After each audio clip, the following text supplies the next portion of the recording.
Only 2.5% of publicly funded research goes towards women's reproductive health. There's 5 times more research done on erectile dysfunction when that only impacts 20% of men. But it's in my DNA or something as a woman to cope with everything.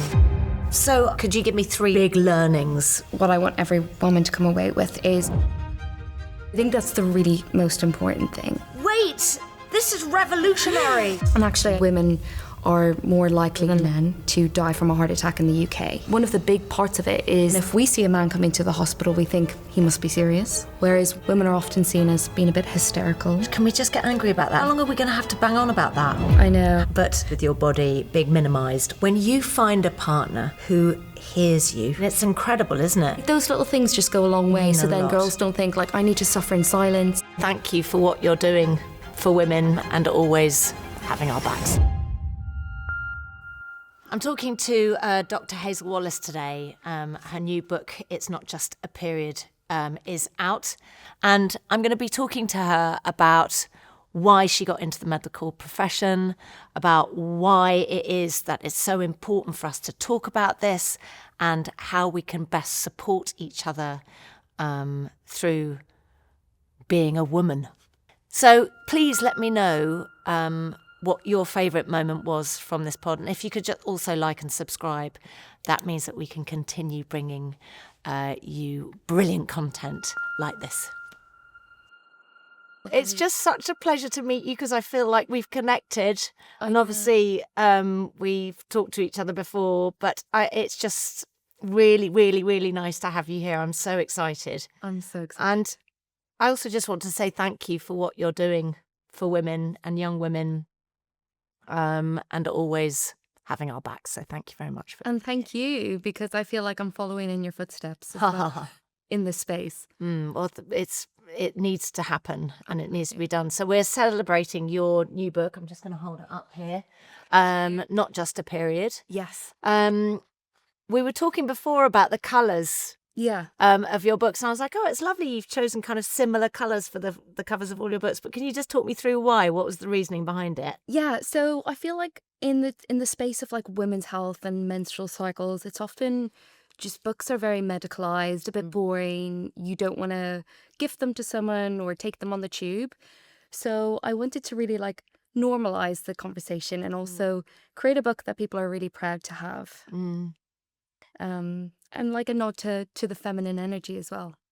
A nod to the feminine energy, yes. Why don't we harness it? Harness it. Yeah. So Hazel, obviously you became a doctor, and then you went into nutrition afterwards. But what kind of drove you into the caring profession? Was it something that you'd always wanted to do? Yeah, I will try give you the short version of a really long story, but we love the long you love story. The long story. Okay, I'll give you the long story. Take as much time as you want. So I lost my dad age 14, which is 20 years ago this year. It does not feel like that long ago. And that was not something that was expected. He was not unwell. He essentially had a stroke, but he was very fit and healthy, went to the gym all the time, was always talking about, you know, how to keep ourselves healthy. But, you know, I think he was a businessman and I don't know how healthy his lifestyle was for the most part of his life. And because a stroke is a cardiovascular disease, it's largely related to our lifestyle, things like blood pressure, diabetes, nutrition, lifestyle.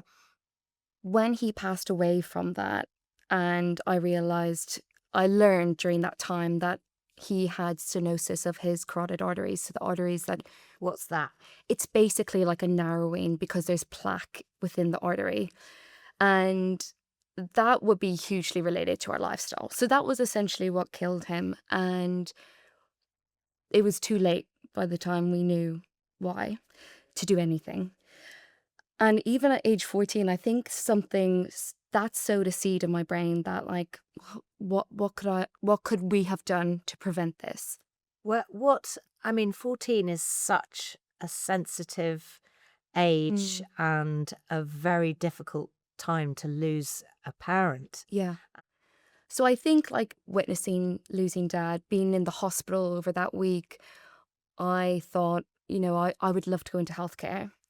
So I applied for medical school in Ireland and I actually didn't get in because I also went through a really hard depressive episode in my, like around age 17. I grieved quite late. How did? Oh, really? Yeah. 17. So how So did that manifest itself? it basically me becoming really unsociable, pulling away from friends, not really caring for myself in terms of like showering, eating, like essentially neglecting myself. Um, and it took a conversation with a very understanding GP who sat me down with my mum and said, look, at this point, we're going to have to bring you into hospital if we don't sort things out. And it was after that, and I think seeing how I was hurting my mum, I decided something clicked. And I went back to school, sat my exam, and I went into med school with a really big ambition. And we learned nothing about nutrition.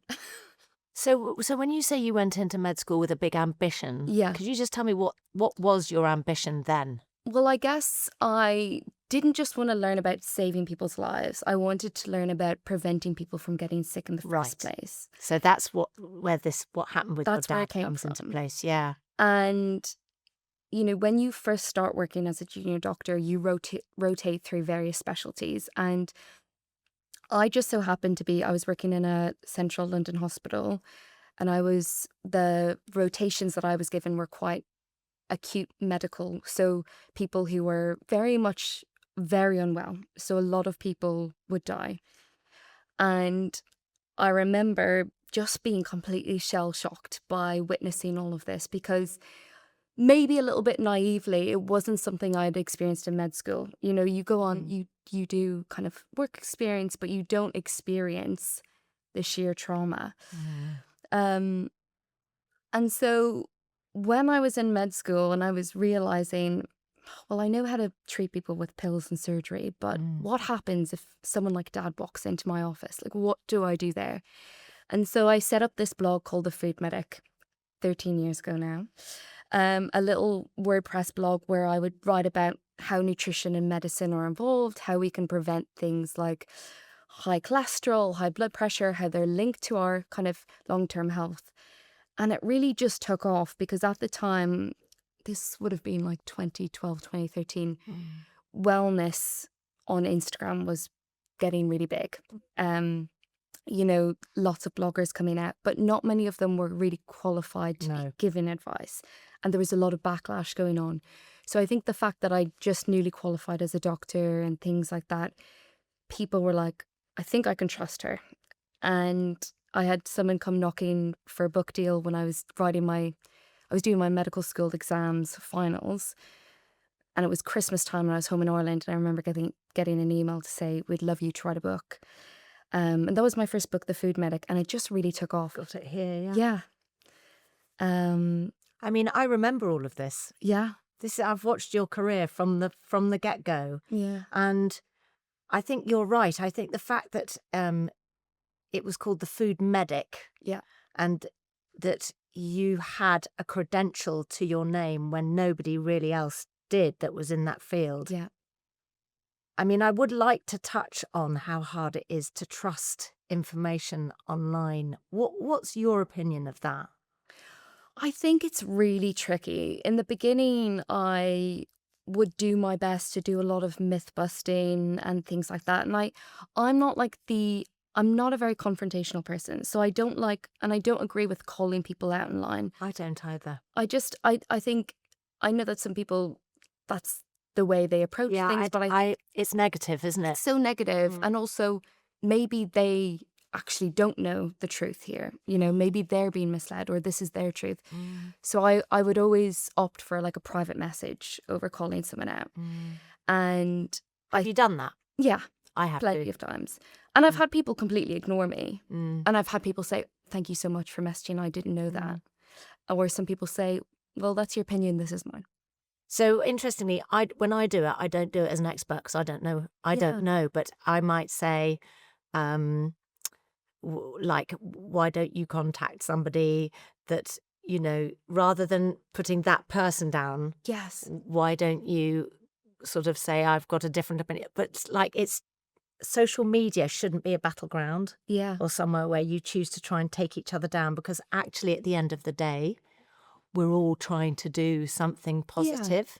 That's it. And I think, like, when we think about the state of healthcare and access to health information and trying to see your GP, a lot of people struggle to even get into a doctor's chair. And so they turn to social media. And when I was writing my last book, Not Just a Period, we did a big survey through my social media, and we had like 7,000 people, 7,000 women respond. Wow. Yeah. And at the end, I think we had almost 5,000 complete responses that we analysed.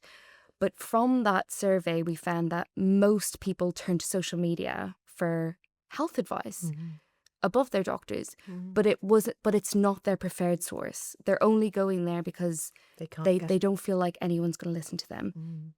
So I believe social media can be really powerful for sharing information. And I think you don't have to be an expert to do that, because people's lived experiences are really valuable. Like, I have a friend who has endometriosis, and she set up a foundation, Endometriosis Foundation. And she's had such a terrible experience. She's, had multiple bowel surgeries because of it. And like, her voice is so valuable, but she's not a doctor. But she has medical experts come in and do kind of live Instagram posts and things like that. And like how you have integrated even your surgeon recently. I think that's really powerful. But we have to be really careful if we're pretending to be something that we're not. Yes. And I think that's where the line can be a little bit blurry. I'd like to go back a little bit and talk about the connection that how strongly you feel about food and how that can help people, because obviously we're called Begin Again, and you're quite interesting because you're helping women kind of look at their periods and start a new relationship with their bodies and how they can help themselves and be more in control of their bodies. But at the same time, you sort of began again. You were studying medicine and went on afterwards to do nutrition. Yeah. So I was 28 when I went to do my master's, and that's a lot. That was it. And that was my third degree. Not that I'm counting or anything, but that's quite impressive, Hazel. But that to highlight how much I really wanted it, because no one really wants to go back to university once you've actually gotten a job and someone's paying you to do what you're expert in. And I was still working in the NHS at the time, so I had to do it kind of alongside that. So you had a job in the NHS as a doctor, Yeah, and then went back to do a master's while you were still working in the NHS. yeah. What was that like for you? It was really difficult. I mean, at the time I was doing locum work, so I could choose my shifts, but that's what funded my master's. But once I started it, like day one, I was like, I'm meant to be here. Like, I'm meant to do this. Because there's so many things I want to, and I definitely want to talk about periods, but before we get there, I quickly wanted to ask you, because so many friends of mine are talking about it and doing it and considering it, egg freezing. Yeah. What is your take on that? Because I know you've experienced it, you've gone through it yourself. When should people think about it? What does it feel like? What can they expect? And why is it a good idea? So I think, obviously, to freeze your eggs, you need to be in a financial position to do it, unless you have a medical reason why your fertility might be impacted. I have a diagnosis of PCOS, which doesn't mean I'm infertile in any shape or form. Could you explain to people what PCOS is? Yeah, so it's called polycystic ovary syndrome. And you essentially have cysts on your ovaries, but it means that your cycle length is a bit longer and you don't ovulate every month. And there are some other symptoms impacted. So the reason that you don't know when you're ovulating and sometimes your cycles are a bit more irregular, it makes getting pregnant a bit more difficult. So when I was diagnosed with this, I thought, well, see how many eggs I've got left. I'll check all of this. I was single at the time, so I was thinking, I'm 30 now. I don't know what's going to happen in the next 5 years, but I would like to have children with someone or without. and they said you have very low ovarian reserve. So you don't have many eggs for your age. It doesn't tell you anything about the quality of your eggs. Was that a shock? Yeah. Because I thought, I'm so fit and 30. healthy. I'm in my 30s. Surely I've got Mm. a ton of eggs. And so I spoke to a fertility doctor, and he basically said, if you're thinking about freezing your eggs, do it now. So after the age of 35, your egg quality declines. So it doesn't really matter how many eggs you have, but the quality of them declines, so it can impact getting pregnant. So I froze my eggs at age 32, I think it was. And actually, I'd met someone then I'm getting married to this year. Congratulations. Thank you. Oh, Thank that's you. great news. Yes. So I met him while I was kind of exploring this. And I told him what I was going to do, because also, even if we worked out, I wanted to make sure that I was looking after me and kind of what I wanted. And he was very supportive throughout the process.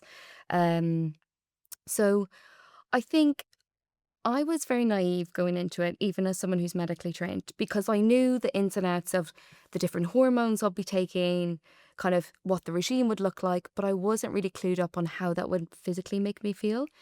And I would say, they said, oh, you'll get some bloating and things like that. I couldn't fit into any of my pants by the end of it. I was so bloated from all the hormones. And when they scanned me the day before they took out the eggs, my ovaries were just full of all these follicles, like so many, like I think 30 on one side and 25 on the other. So like the amount of swelling was to be expected.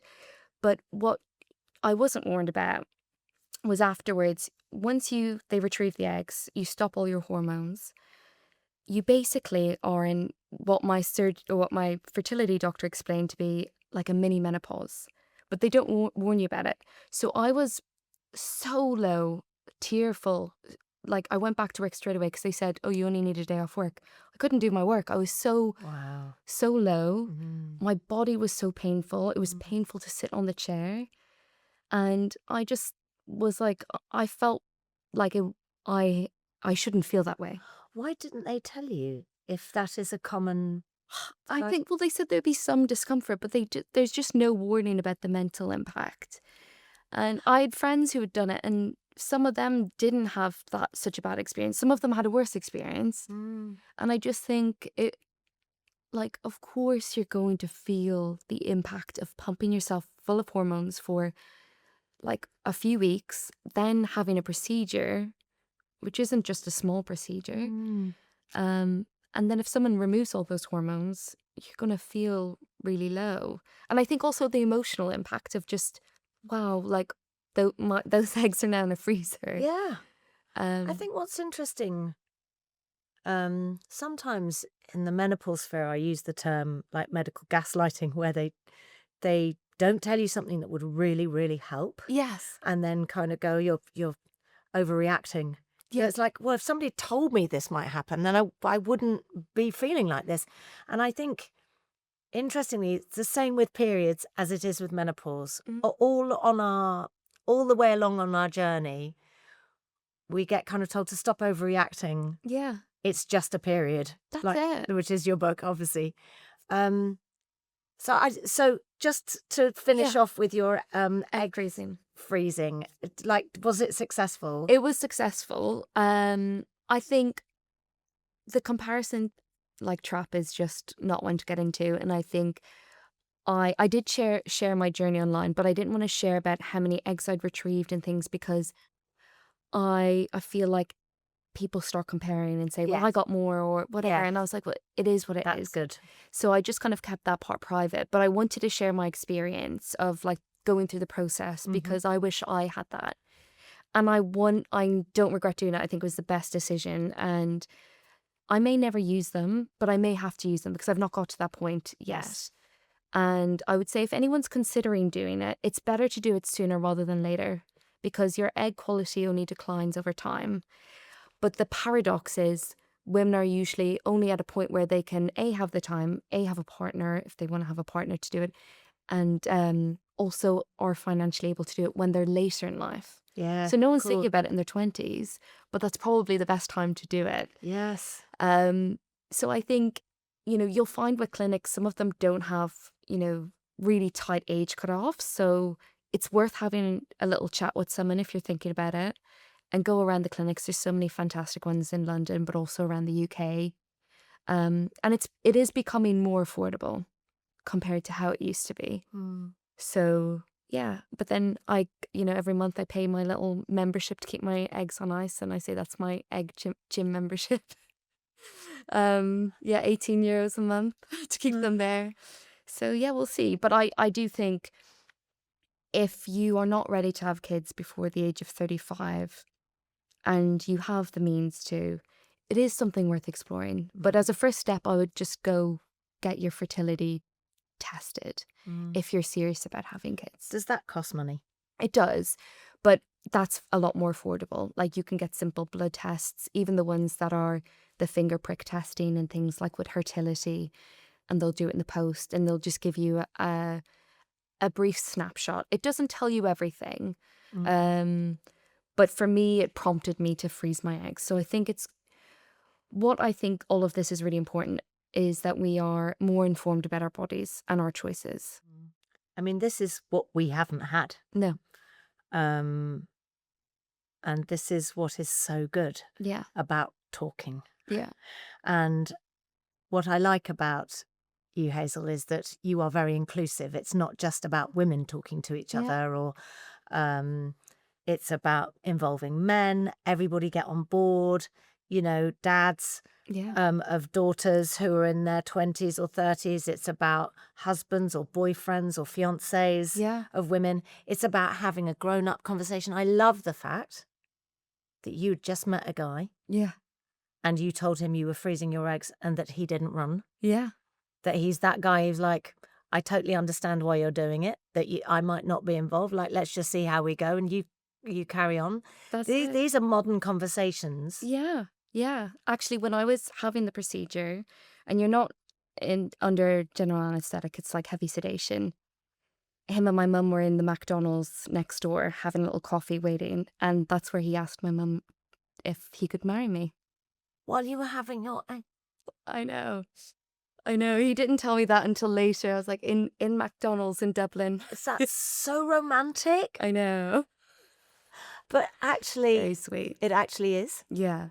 Yeah. So you're writing The Female Factor, which is sort of part recipes. Yeah. So The Female Factor was like a bigger look on how we understudy, underdiagnose, and essentially neglect women when it comes to health and healthcare. And I was witnessing this within the hospital. And I would like to caveat this with, I don't think any doctors are intentionally gaslighting or neglecting women. I think it's a reflection of the lack of research we have. And then because we don't have the research, historically, majority of the research we've done is on male bodies, male mice, male cells. And we just assume that women are small men, so it'll work the same. But we're not. And so what was really interesting to me is I remember one situation in particular where I was working in the acute medical unit. And in this unit, GPs would refer patients in who they think are unwell, but not super unwell that they need to be in A&E. It's like they need some extra tests. So this woman in her 50s had chest pain. And it was query reflux, but also roulette, a heart attack. And I went to see her. And I remember her being very rushed because she had to pick up her grandkids. So she was telling me to hurry up. And I was like, well, everything looks fine. Your obs look fine, but I need to do an ECG and I need to run these blood tests. I'm ticking the boxes to make sure you're not having a heart attack. And she was like, I always get reflux when I'm stressed. So she'd me convinced. I let cardiology know just in case. They were also like, it's probably nothing. Came back, she was having a heart attack. And I think it was so interesting because I was like, my bias was that she was just a stressed woman. And also, women don't have heart attacks, men have heart attacks. Like, we hold these biases about men and women. And then when I was writing The Female Factor, I learned that doctors have these biases about men and women. but also women can present with heart attacks differently. Like, yes, if you have central crushing chest pain, do go to hospital, but sometimes women will feel a bit nauseous or they'll get more reflux type symptoms. And if you're presenting with that, you may slip through the net. So it's really important that we listen to women who are experiencing those symptoms and don't dismiss it as you're just a bit anxious. Do you think that is the problem? Really, is an overall minimization of, or do women do it also to themselves? So I am guilty of going, no, don't worry, I'm fine, I can do this, because I've spent my whole life, Yeah. as you have, minimizing what we're going through. Whereas, and I have so many male allies. My partner is the most amazing male ally. Like, he wants to look after me, he listens to me, he blah, blah, blah. So I don't need to do that around him. I can be honest. Yeah. But it's like it's in my DNA or something as a woman to cope with everything. And I think partially that must be society, that we've evolved into these creatures that just need to be okay. You're completely right. And there's a lot of research coming out, and you might have come across this as well, because the British Heart Foundation have been publishing a lot on it, how women are more likely to die from a heart attack in the UK.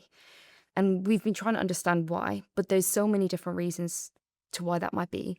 And it's really like one of the big parts of it is that when we have symptoms, we're more likely to put it off, go in to seek help. That would be. It'll be fine. I'm too busy.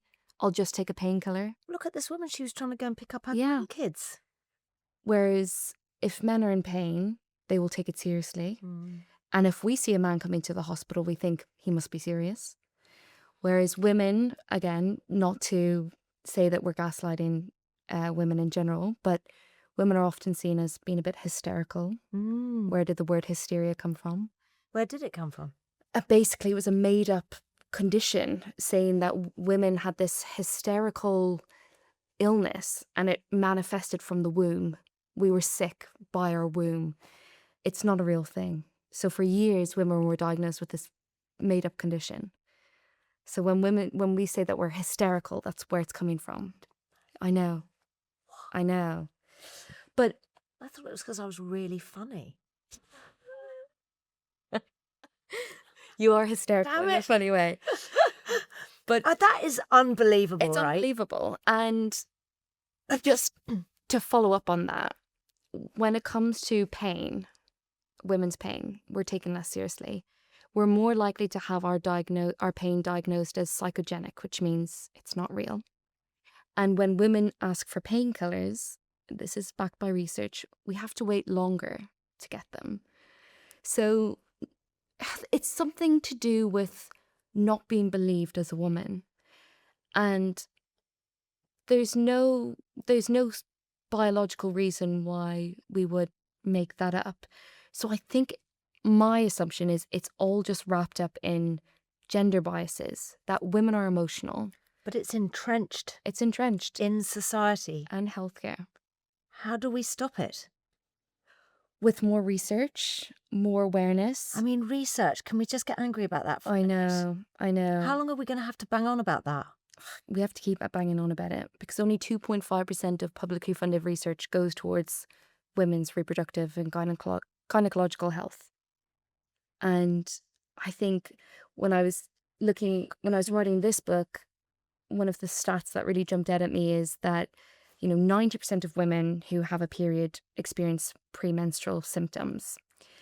But there's hardly any research done on that. There's 5 times more research done on erectile dysfunction,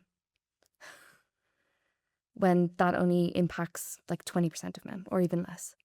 It's really interesting. I mean, this is dark. Yeah.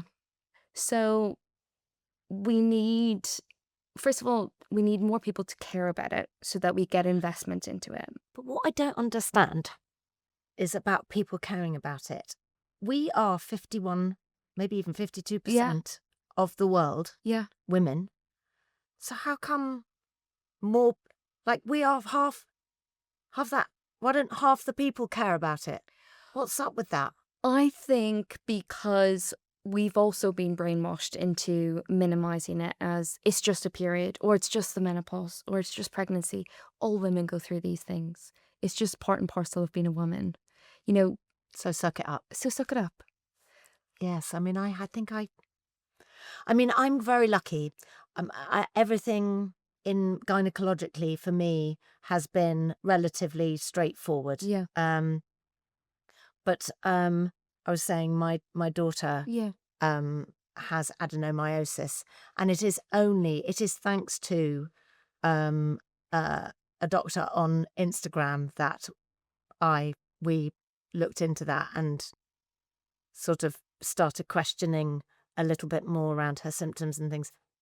So she got an early diagnosis, but women are waiting years and years Yeah. for diagnosis, and it doesn't seem to be getting any better. So not just a period. What you were talking about, PCOS. Yeah.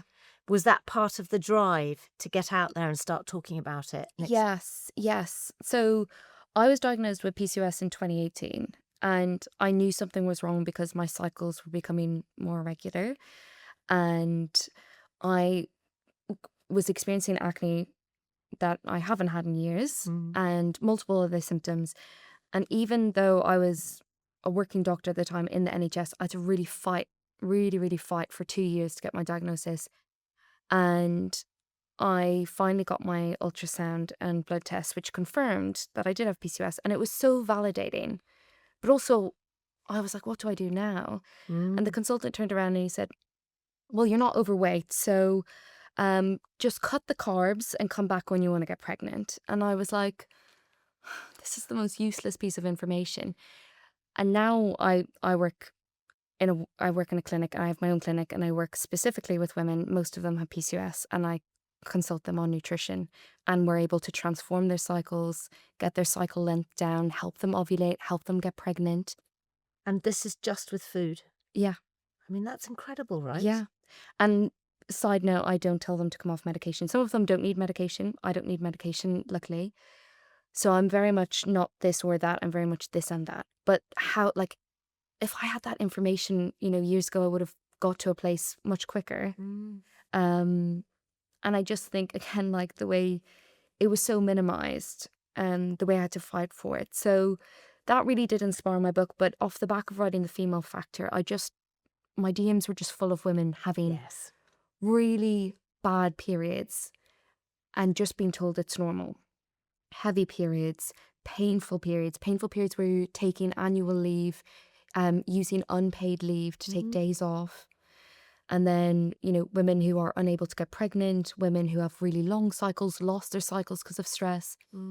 And I think the common narrative was just come back when you want to get pregnant.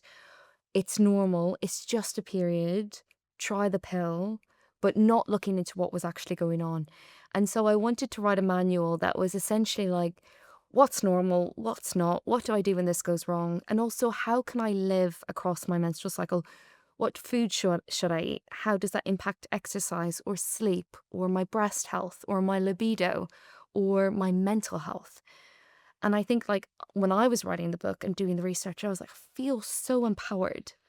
But were you learning things yourself that you hadn't known before? Absolutely. And it just felt like, I wasn't going crazy. It wasn't just in my head. And now I'm really in tune with what I need at certain points of my cycle. Even my partner, he knows what I need at certain points of my cycle. We talk it openly about it. And I love with menstrual cycle tracking apps, you can even share it with your partner so they know, if you're ovulating, if you're, in that PMS phase, if you're due your period. And I think having that awareness is amazing. Wait, that's so good. Sorry, I feel quite old right now. But so, because obviously I've not been tracking periods for a very long time. Yes. And I haven't been married for a very long time either. But so, and my husband always definitely knew when I had PMS. But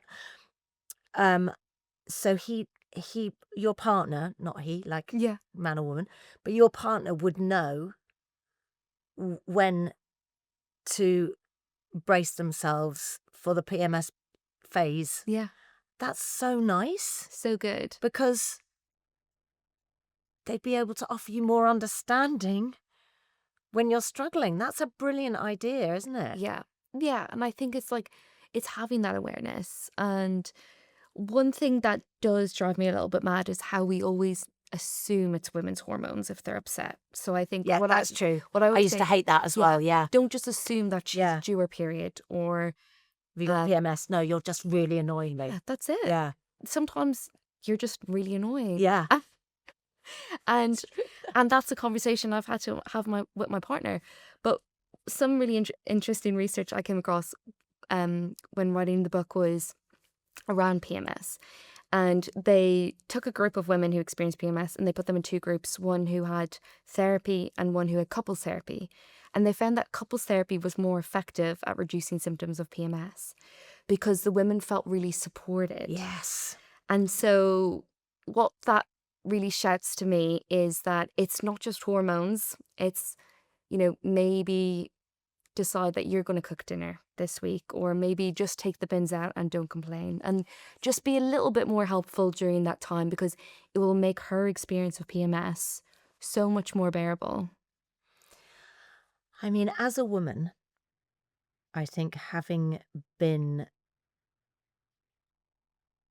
your feelings, your experiences with your body being minimized all the time.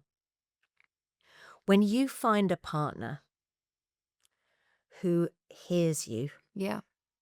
sees you, understands, maybe just holds space for you Yeah. to have a meltdown, or gives you some space if you just need to cool down about something, and you know that they're doing that. They don't go, oh, I'm going to give you some space because you're clearly, you know what I mean? When you find somebody who gets you in that way, Yeah. you do anything for that person. I mean, it's incredible, isn't it? Yeah.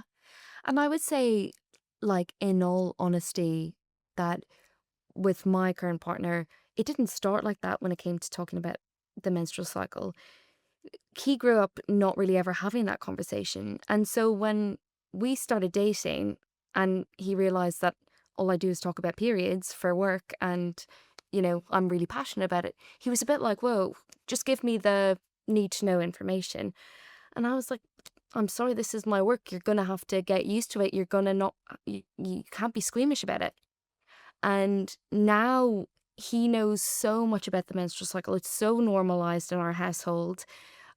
He's a health coach and I hear him speaking to his female clients, maybe you're craving this because you're in your luteal phase. And I'm like, go David. But I'm Team David, by the way. I just want to let you know. Really are. I'm so happy. No, because my partner did that with the menopause. Yeah. But he's a hairstylist. I hear him all the time talking to women about menopausal hair. Yeah. He's learnt that because he understands how important it is to you. David learnt that because that's it. But the reason I wanted to highlight that is because sometimes women say, I couldn't have that with my partner. And I think it's worth having the conversation. You never know. And give them time because they also will have those entrenched beliefs that it's something that we don't talk about. When I got my period, I remember my mum shooed me into a room, took one of my sisters in, told her to tell me what to do.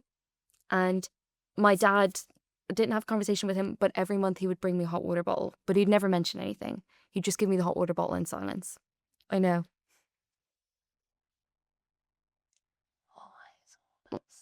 I know. Your dad. Very sweet. Wow. What a dad.